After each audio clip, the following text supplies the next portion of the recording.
Son left his 78-year-old mother at the old farm, but she gave him a real lesson.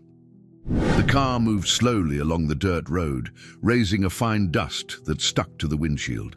The late afternoon sun beat harshly against the twisted trees, and the landscape looked forgotten in time.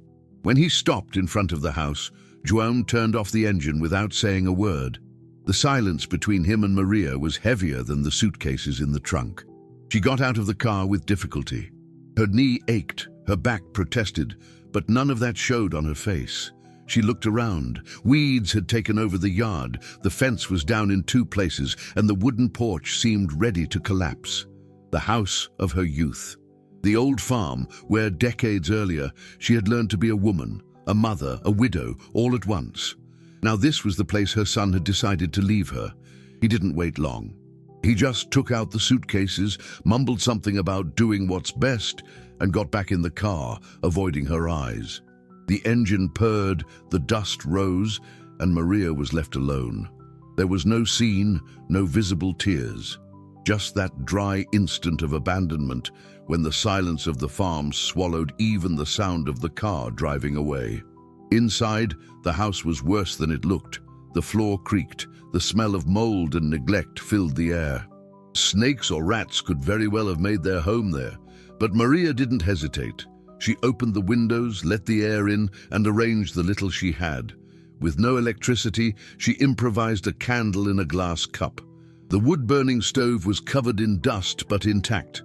There was stacked firewood out back, dry, good wood, at least that. That night, she didn't have dinner.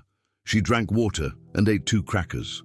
She sat in a hard chair, covered her shoulders with an old shawl, and listened to the house speak. Every creak of the wood, every gust of wind through the cracks in the door. She felt fear.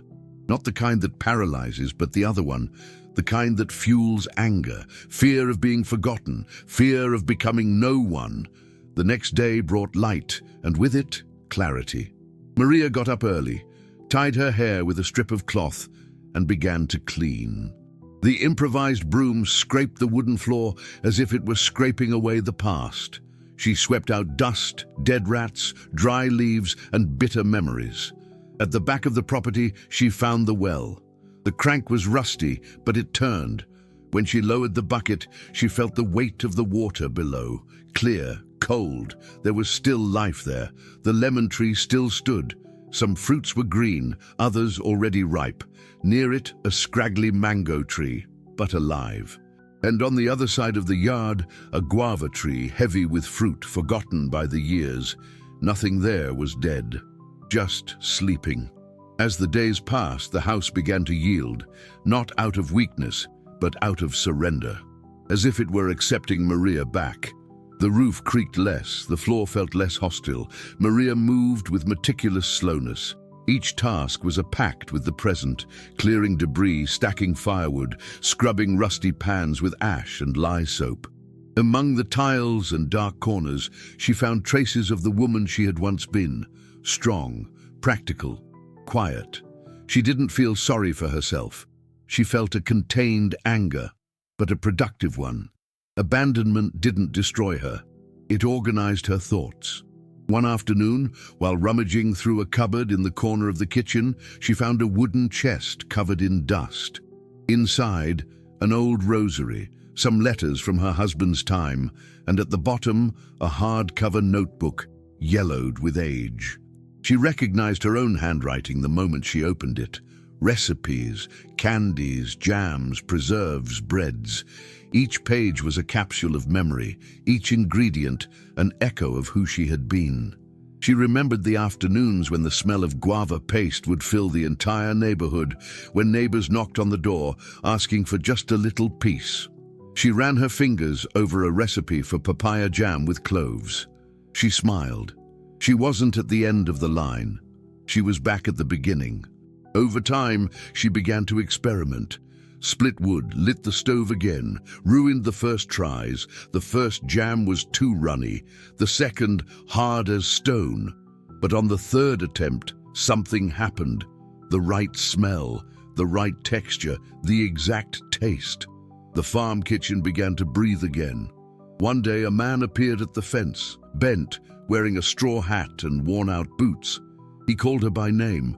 She recognized Mr. Antonio, an old friend of her father's.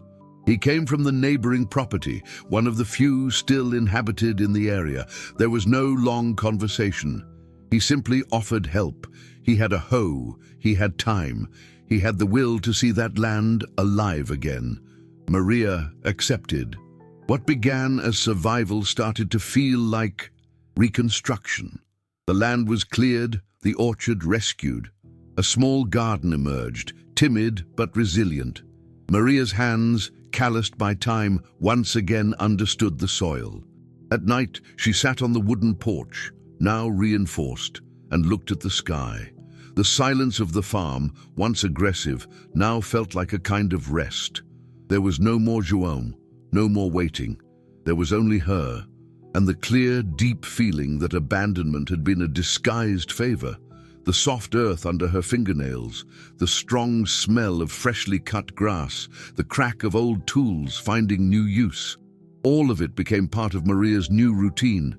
Every morning began before the sun, before even the roosters, which no longer existed around there. Alone, she woke with an aching body but a restless mind. She was far from comfort, but for the first time in years, she felt alive. With Mr. Antonio, the neighbor of few words and much willingness, Maria rebuilt the land inch by inch. Among dry branches and old roots, they discovered more than fertile soil. There were forgotten seeds, hidden trails, traces of a life that seemed to beg to return. The orchard, once suffocated by weeds, revealed its treasure. A guava tree heavy with sweet fruit, large pink inside. Mango trees, more timid, but still strong.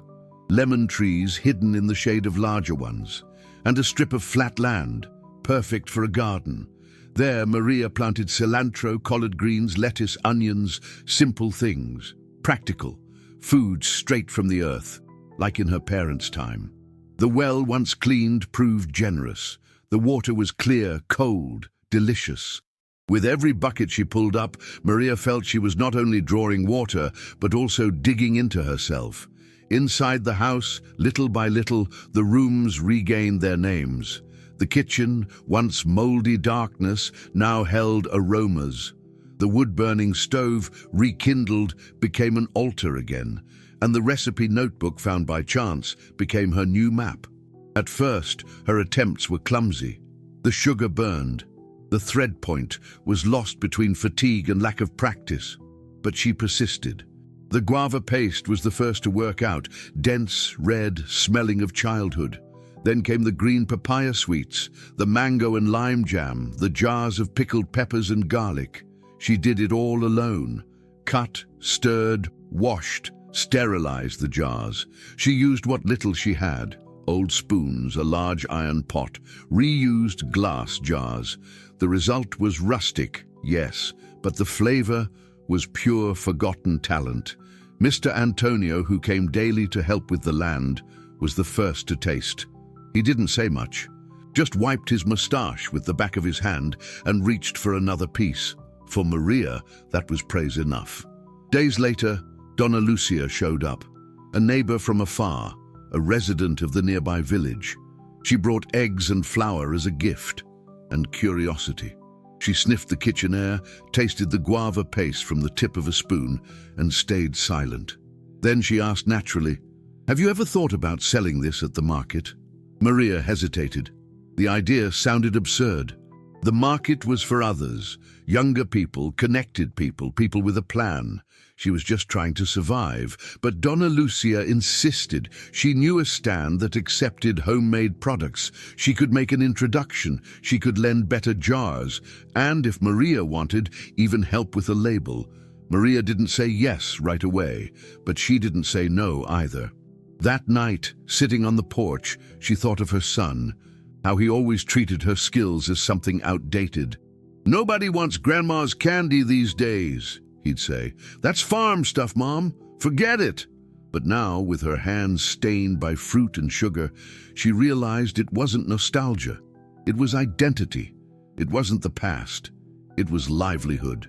In less than a week, she was at the market, an improvised stall, 3 kinds of sweets, 10 jars in total.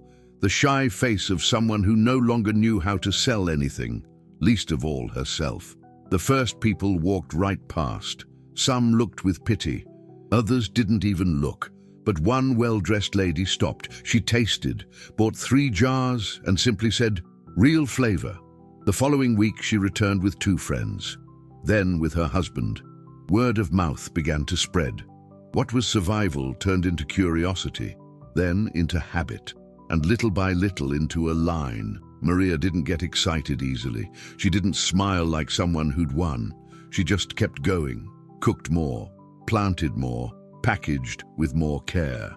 She began writing dates on the jars, putting a simple label, Grandma Maria's Guava Jam.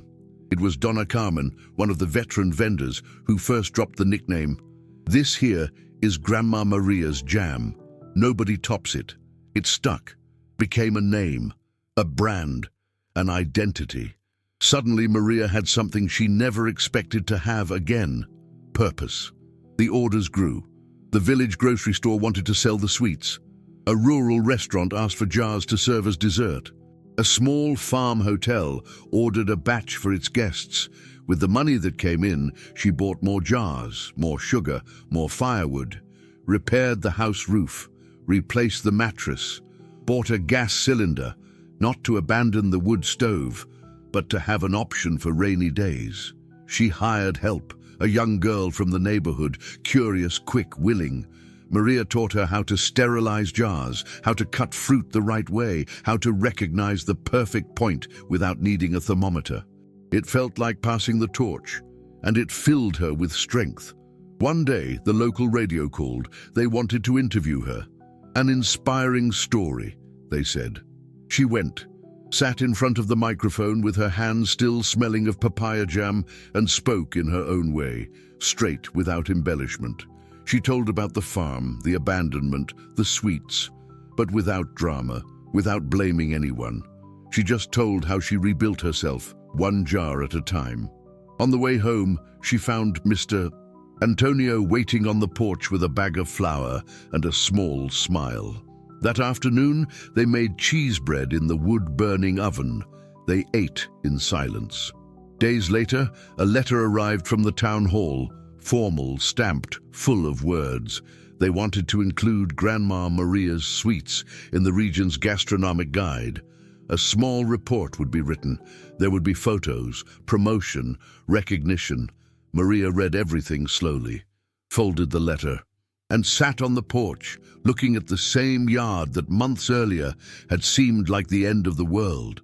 Now, it was the beginning of another.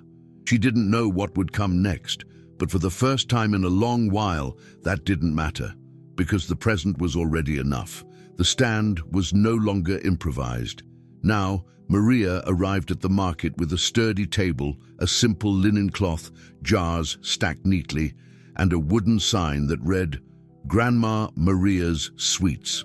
Cursive letters, hand-painted with care. It wasn't just about selling, it was about presence. People began to look for her by name, or rather, by the nickname that had taken root, Grandma Maria. It didn't matter if they were from the city, the countryside, near or far. What drew them in at first was the flavor. What kept them was respect. The market, once merely an outlet, had become a showcase, and from there, opportunities arose. The first came on a Sunday. A chef from a rural restaurant tried the mango and lime jam. He said he had never tasted anything like it. Ordered 10 jars, then 20. The following week, 30. To use in the restaurant's desserts. Maria didn't ask for details. She simply delivered on the right day at the right time. Quality without fuss.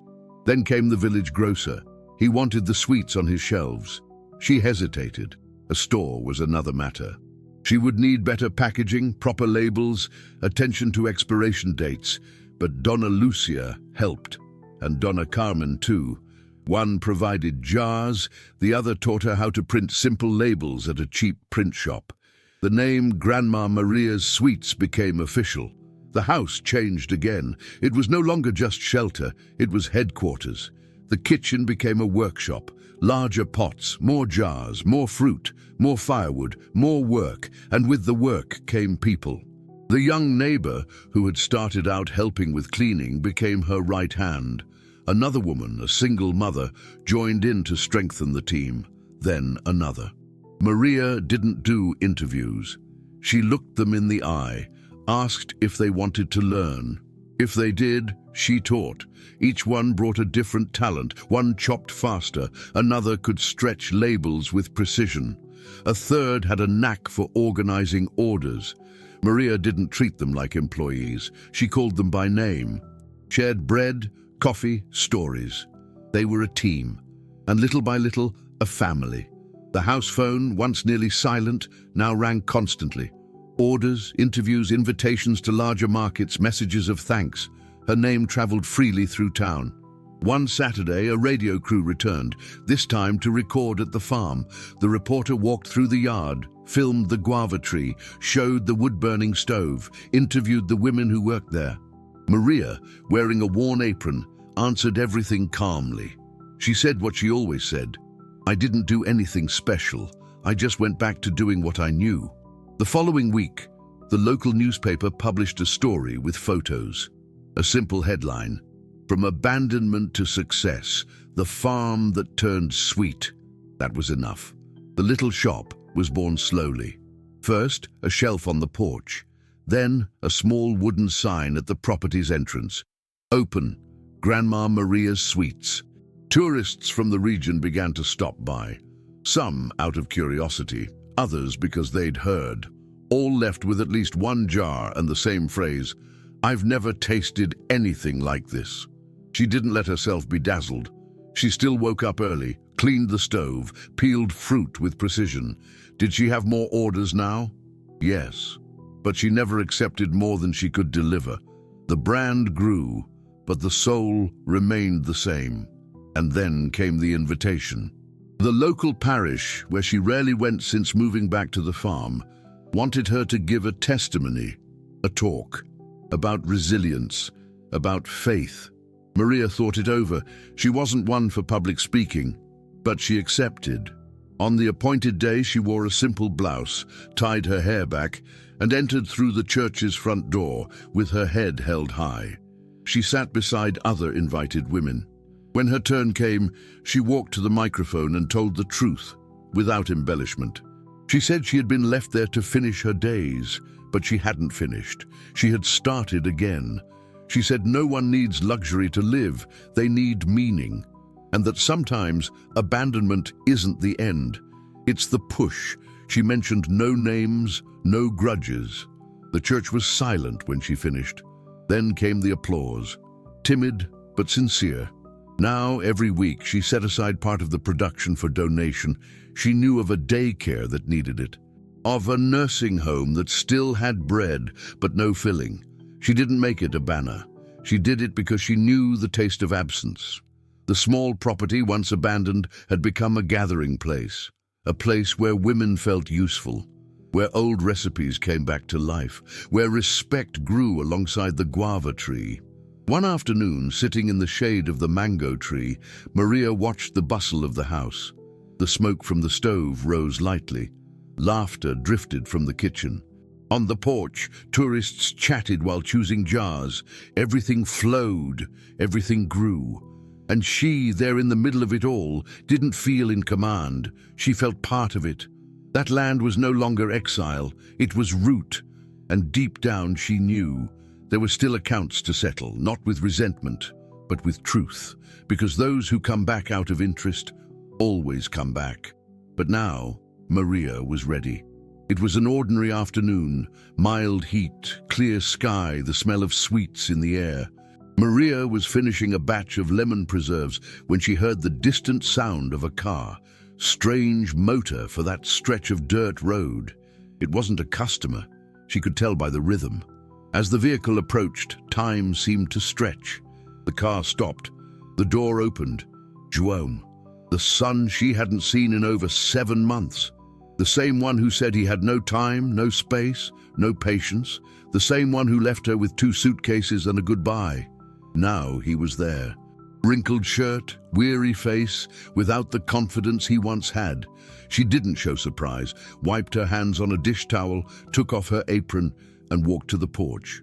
He got out of the car without a smile, without apologies. He only said he was passing by, that he felt homesick, that he wanted to see how she was doing. Tried to look around as if admiring the place, but his eyes searched for something else. A crack, an opening. Maria didn't yield. She showed him the house, the orchard, the little shop, as she would to any visitor. He praised it, but in a calculated way. Commented that it looked too good, that she had gotten lucky, that maybe it could grow even more with someone helping.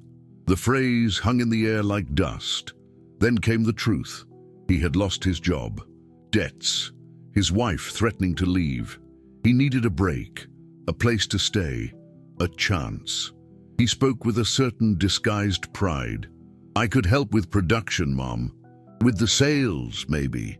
Negotiating, organizing. You know I'm good at that. Maria listened, without interrupting, without irony, just listened. Then she walked to the wooden bench under the mango tree, sat down slowly, invited him to do the same. He hesitated, sat down too, and then she spoke. She said he hadn't left her there to start over, but to disappear, that it wasn't a choice, it was abandonment. But even so, she had chosen to live alone, in the cold, in the dark, with fear, with pain, with anger, and with faith. She said everything she had built was with her own hands, not with help, with decision. She said she had realized too late that love without respect isn't love, and that family isn't who shares the same blood, but who carries life's weight together. Joan tried to argue, said everyone makes mistakes, that he just needed a little time, that she, as a mother, should understand. She answered firmly, understand, I do. Forgive, I forgive. But repeat no. What you gave me was the chance to discover who I am without you. And now I know. Silence. He didn't cry, didn't raise his voice. He just lowered his head. He knew he had lost something not easily recovered. Trust. Maria walked him to the car. There was no hug, just a direct look, firm, without anger, but also without longing. He got into the vehicle and drove off slowly. The dust rose on the road, just like the first day. But this time she didn't stand still. She went back inside. The batch needed finishing. In the days that followed, nothing changed, and everything changed. The farm stayed alive. Orders kept coming. The women on the team grew more confident. The shop stayed full. Visitors kept arriving. The name Grandma Maria spread through social media, radio, travel guides. But what had really changed was inside. Maria no longer expected anything from who was gone. No resentment, no return. She just moved forward. And that moving forward was full of meaning. The nights, once painful silence, now were restful. The present filled the space the past had left. One morning, a school group arrived for a visit. Curious, laughing children, wide-eyed at the preserves and ovens. One of them asked, "Do you live here alone?" Maria smiled, looking at the women workers, at Donna Lucia, at Mr. Antonio, at the clatter of pans coming from the kitchen. "No, I live here with my family." The girl laughed. She didn't understand, but Maria understood perfectly what she had said. There in the old farm, where everything once seemed like an ending, there was a beginning.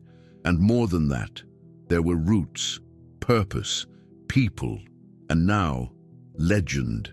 Because Grandma Maria's story became a reference, told in schools, in churches, at local events, not as a fairy tale, but as proof. Proof that dignity has no expiration, that affection is a choice, and that respect is not demanded, it is built. She never saw João again, and if she did, it would be fine. There was no debt left. Life went on, planted with her own hands and harvested with pride. If this story touched you, tell me in one word. What does family mean to you today? And if you'd like to see more stories like this given a voice, leave a like and subscribe. It's the simplest way to keep this chain alive.